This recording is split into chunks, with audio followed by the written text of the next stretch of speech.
आपका स्वागत है आपके अपने YouTube चैनल महाअध्ययन में। वीडियो को लाइक करें और अगर आपने अभी तक चैनल को सब्सक्राइब नहीं किया है तो जल्दी से कर दें। आज हम करने जा रहे हैं हमारी छठी क्लास की मैथ की वर्कशीट नंबर 11 और आज की तारीख है 3 नवंबर। तो चलो शुरू करते हैं। सबसे पहले आप यहाँ ध्यान से देखेंगे तो एक ग्राफ बनाया गया है, एक ग्राफ दिया गया है और उस ग्राफ में सीढ़ियों का आकार बनाया गया है। देखिए, अब तक हम ये सीख ही चुके हैं कि यहाँ पर ये जो मिड पॉइंट है इसे हम 0 मानते हैं, शून्य मानते हैं और इसके ऊपर की तरफ धनात्मक अंक होते हैं यानी कि प्लस वाले अंक होते हैं और नीचे की तरफ माइनस वाले यानी कि घटा वाले ऋणात्मक। और इसके अलावा इस तरफ प्लस होता है यानी कि जमा होता है और इस तरफ घटा वाले अंक होते हैं। तो अगर हम ऊपर की तरफ जा रहे हैं, अगर हमसे कहा जाए कि 3 सीढ़ी चढ़ो तो यहाँ पे सीढ़ी बनाई गई है, तो इसका मतलब पहला कदम रखेंगे पहली सीढ़ी पर जो एक के सामने है, दूसरा दूसरी सीढ़ी पर और तीसरा तीसरी सीढ़ी पर। और हमसे कहा जाए कि आप भूमि तल से 4 नीचे चले जाइए, 4 सीढ़ी नीचे चले जाइए या 4 फ्लोर नीचे चले जाइए। अक्सर हम कहते हैं ना, हम ऊपर जा रहे हैं, हम फर्स्ट फ्लोर पे जा रहे हैं, हम सेकंड फ्लोर पे जा रहे हैं, हम ग्राउंड फ्लोर पर खड़े हैं। ग्राउंड फ्लोर का मतलब क्या होता है? ये भूमि तल जो है ये है ग्राउंड फ्लोर। और उसके बाद हम कहते हैं कि हम बेसमेंट में जा रहे हैं, तो बेसमेंट में हम आते हैं सबसे पहले 1 में, बेसमेंट में फिर 2 में जाएंगे, 3 में जाएंगे, तो नीचे की तरफ जाएंगे तो हम घटा में जा रहे हैं, ऊपर की तरफ जा रहे हैं तो हम जमा में जा रहे हैं यानी धनात्मक और ऋणात्मक। तो चलो यहीं पर हम सबसे कुछ एक्टिविटी यहाँ पर हमें दिखाई गई है, करके दिखाया गया, उसे हम करते हैं। अगर हमें सीढ़ी से 6 सीढ़ी ऊपर जाना है तो हम कहाँ पर जाएंगे? हम 6 सीढ़ी ऊपर जाना है तो हम यहाँ पर आएंगे, चलते चलते यहाँ तक आएंगे। ठीक है, यहाँ पर +5 लिखा है, ये गलती से मिसप्रिंट हुआ है, इसे ये 6 है, 5 नहीं है।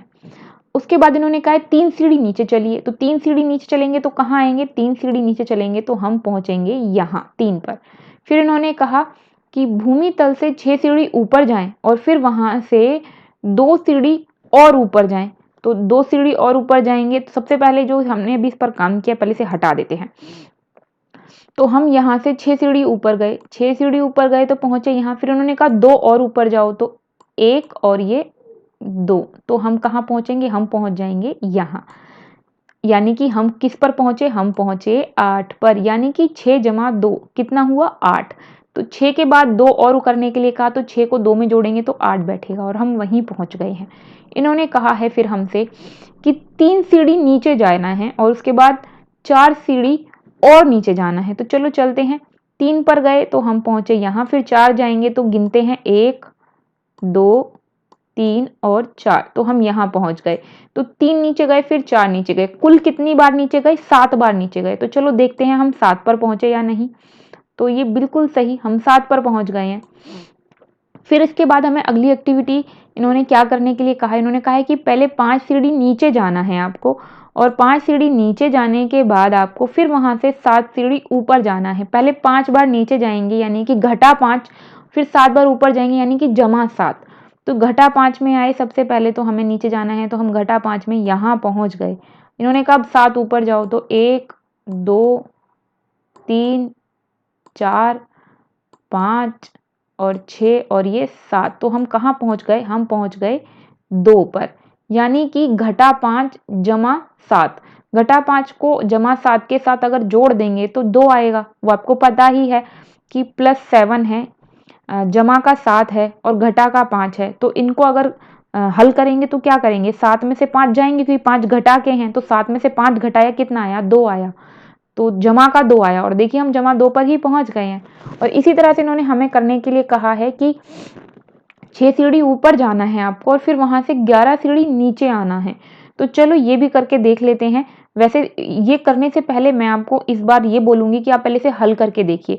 अगर हम 6 सीढ़ी ऊपर जाते हैं तो मतलब प्लस में जाएंगे, जमा 6 हुआ और फिर वहां से अगर 11 नीचे आए तो घटा 11 हुआ।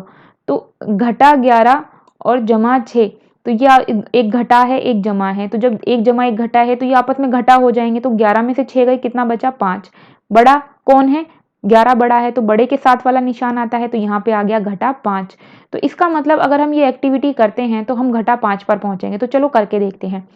अगर हम 6 बार 6 सीढ़ी ऊपर जाते हैं तो हम पहुंचे यहाँ। अब इन्होंने कहा 11 बार नीचे आओ, 1 2 3 4 5 6, 7, 8, 9, 10 और ये हम पहुँचे 11 पे। तो देखें ये 11 पे जो हम पहुँच गए हैं, ये हम कहाँ पहुँचे? तो देखो हम पहुँच गए घटा 5 पर। तो इसका मतलब आपने अब क्या सीखा? आपने सीखा कि अगर जमा-जमा है, अगर 2 अंक जमा-जमा में हैं तो उनको हम जमा कर देते हैं, और दोनों अगर घटा-घटा में हैं तो भी हम उन्हें जमा कर देते हैं। लेकिन एक घटा में हो और एक जमा में हो तो घटा होती है, एक जमा में हो, एक घटा में हो तो घटा होती है। बस इस बात का ध्यान रखना है कि जब हम जमा-घटा के निशान होते हैं और हम उन्हें घटा करेंगे, मतलब जमा का निशान और घटा का निशान आ जाए तो घटा करना होता है, लेकिन निशान वो लगाना है जो नंबर बड़ा है। उदाहरण के लिए आप यहाँ ध्यान से अगर देखेंगे, पहले मैं इसे इरेज कर देती हूँ। जब हम इसे देखते हैं, एक घटा का है, एक जमा का है, तो हमने इसे घटा किया, लेकिन यहाँ पे बड़ा कौन था? 7। 7 के साथ किस चीज का निशान था? जमा का, तो हमने 2 के साथ जमा का निशान लगाया। फिर यहाँ पे भी एक जमा है और दूसरा घटा है, तो हमने घटा की, निशान किसका लगाया? बड़े के साथ वाला। बड़ा कौन है? 11। 11 के साथ क्या है? घटा, तो हमने यहाँ पे किस चीज का निशान लगाया? घटा का। ये एक बहुत सामान्य सी जानकारी है जो आपको याद रखनी है, और यही यहाँ पर आपको सिखाई गई है, जो मैंने अभी अभी आपको बता दिया है। तो बढ़ जाते हैं आगे। इसके बाद इन्होंने हमें सिखाया है संख्या रेखा पर पूर्णांकों को जोड़ना, कि संख्या रेखा पर हम कैसे करेंगे। तो संख्या रेखा हमने बनाना पहले भी सीखी थी। एक लाइन खींचते हैं स्केल से, फुट्टे से एक लाइन खींचिए, उस पर 1, 2, 3, 4, 5, 6 जैसे स्केल पर बने होते हैं वैसे बना दीजिए। तो हमने ये बना दिया। अब इसके ऊपर हमें एक्टिविटी करनी है। इन्होंने कहा है 0 से शुरू करना है और दाईं तरफ 3 कदम जाना है। दाईं तरफ मतलब आपके सीधे हाथ की तरफ। तो सीधे हाथ की तरफ जाएंगे तो जमा की तरफ बढ़ेंगे। तो हम आ गए पहले 3 पर, यहाँ पर देखो नीले एरो से दिखाया गया, हम यहाँ 3 पर आ गए। उसके बाद इन्होंने कहा, और उसके बाद 3 के भी दाईं तरफ 4 कदम चलिए, यानी कि दाईं तरफ मतलब और सीधे और चलना है, मतलब प्लस वाली तरफ बढ़ना है, और 4 कदम। तो 4 कदम आगे जाएंगे तो 1, 2, 3 और ये 4। हम कहाँ पहुंच गए? हम पहुंच गए 7 पर। तो हम यहाँ पहुंच गए हैं। तो जमा 3 और जमा 4 कितना हुआ? 7 हुआ। तो ये हमने संख्या रेखा पर इन्हें दिखा दिया।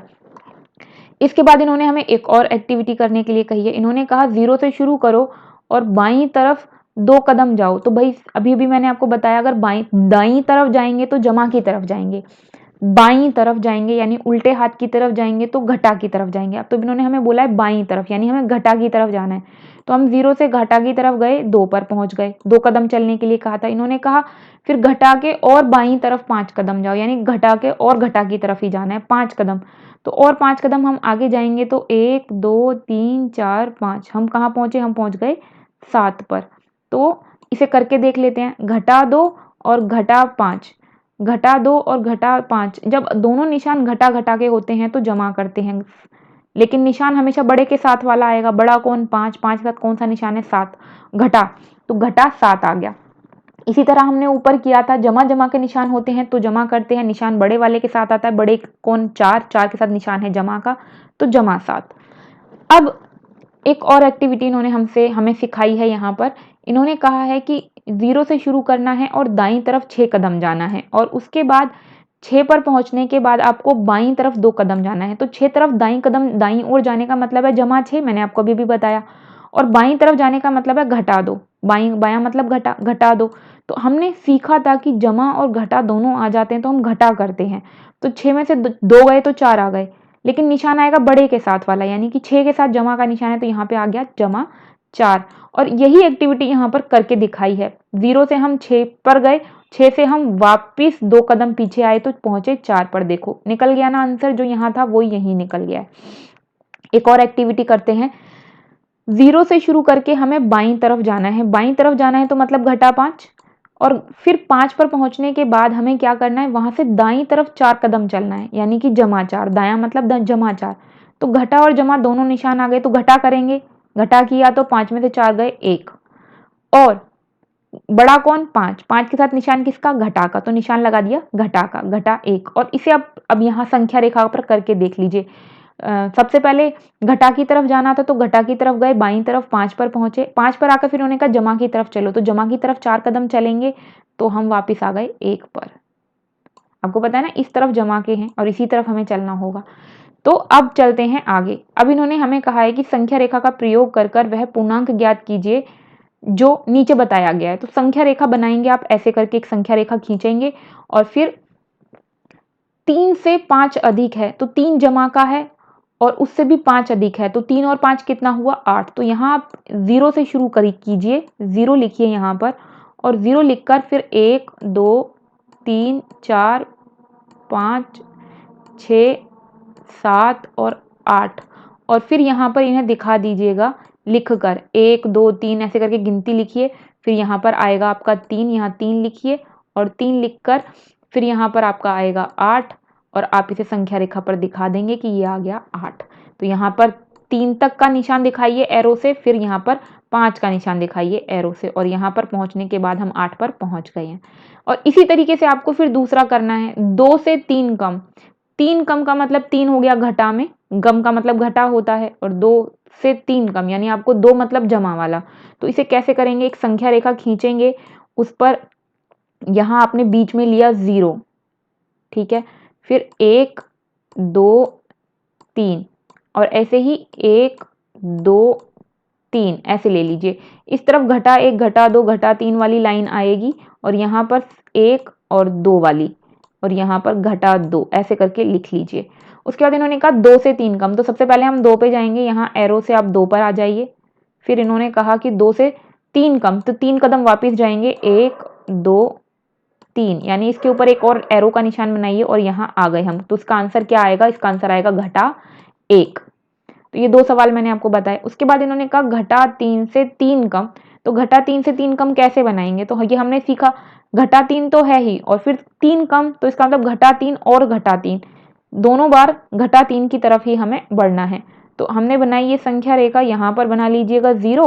0 बनाने के बाद 1 2 3 4 5 6 7 और यहाँ पर नंबर दे दीजिए, घटा घटा 1 घटा 2 घटा 3 ऐसे करके नंबर बना लीजिए आप घटा 7 तक। उसके बाद इन्होंने कहा घटा 3, तो पहले घटा 3 पर आएंगे, एरो बनाइए, यहाँ पे तीर का निशान बनाया आपने, आप यहाँ घटा 3 पर आ गए। और उसके बाद इन्होंने कहा कि घटा 3 से भी 3 कम, यहाँ से और 3 कदम आगे जाइए। तो हम कहाँ पर आ गए, हम आ गए घटा 6 पर। तो यही आपका आंसर है, क्या, घटा 6। तो ये था पहला। इसके बाद हमें दिया गया है दूसरा प्रश्न। दूसरे प्रश्न में कहा है कि योग ज्ञात करना है, हमें सिर्फ योग करने के लिए कहा है, जो हमने अभी अभी सीखा था। 21 जमा का है और 12 घटा का है। तो जब 21 जमा है और 12 घटा है तो इन्हें घटा करेंगे और निशान बड़े के साथ आएगा। बड़ा कौन है, 21। तो जब इनको हम घटा करेंगे तो आएगा 9 और निशान किसका आएगा, 21 के साथ वाला। 21 के साथ कौन सा निशान है, जमा का निशान है, तो ये आएगा जमा का 9 उत्तर। फिर इन्होंने दूसरा कहा है घटा 25 और घटा 61।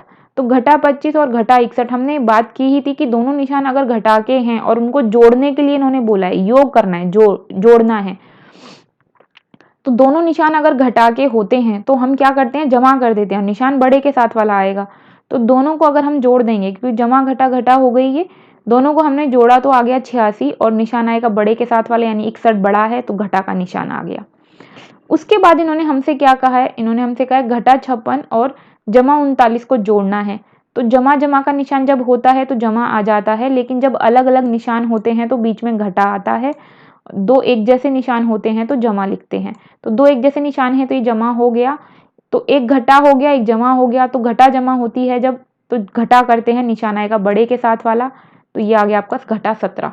अब इन्होंने 154 और 85 दोनों जमा के हैं और इन्हें जोड़ना ही है, तो यहाँ पे तो बिल्कुल कोई दिक्कत ही नहीं है, सीधा जोड़ दिया हमने। और बड़ा निशान जो है 154 है तो इसके साथ हमने लगा दिया जमा का निशान। जिसके साथ कोई निशान नहीं लगाया होता है उसका मतलब होता है कि उसके साथ जमा का निशान है। तो ये हो गया हमारा दूसरा सवाल। इसके बाद हमें इन्होंने कहा है कि तीसरा सवाल भी कर दीजिए, तो फटाफट से हम तीसरे सवाल की तरफ भी निगाह लगा देते हैं एक बार। इन्होंने कहा संख्या रेखा बनानी है और संख्या रेखा पर आपको योग ज्ञात करना है। तो बिल्कुल ये वैसे ही करना है जैसे मैंने आपको पहला सवाल अभी अभी समझाया था।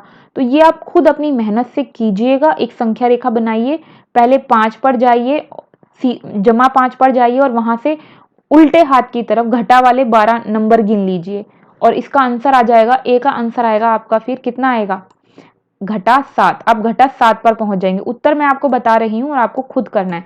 फिर ये बी है, बी में इन्होंने कहा है घटा 5 और फिर घटा 5 के बाद फिर और घटा 6 जाना है आपको। तो कितने पर पहुंच जाएंगे आप पहुंच जाएंगे घटा 11 पर।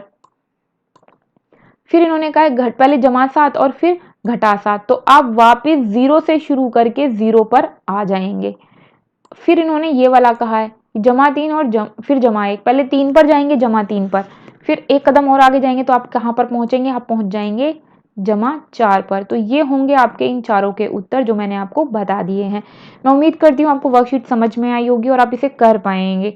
माय डियर स्टूडेंट्स, मैं आपसे एक छोटी सी रिक्वेस्ट करना चाहती हूँ, अगर आपने अभी तक चैनल को सब्सक्राइब नहीं किया तो प्लीज़ चैनल को सब्सक्राइब कर दें। इन वीडियोज़ को बनाने में बहुत मेहनत लगती है और आप चाहते हैं कि इन सभी क्वेश्चंस के आंसर हम आपके लिए लाते रहें, आपको काम करने में आसानी हो। तो प्लीज़ वीडियो को लाइक करना बिल्कुल ना भूलें और वीडियो के नीचे आ रहा एक रेड कलर का निशान जिस पर लिखा है सब्सक्राइब, उसे क्लिक कर दें। चैनल सब्सक्राइब एक ही बार करना होता है, लेकिन वीडियोस को लाइक हर बार करना होता है। ज्ञान बांटने से बढ़ता है, वीडियोस को अपने फ्रेंड्स के साथ शेयर करना बिल्कुल भी ना भूलें।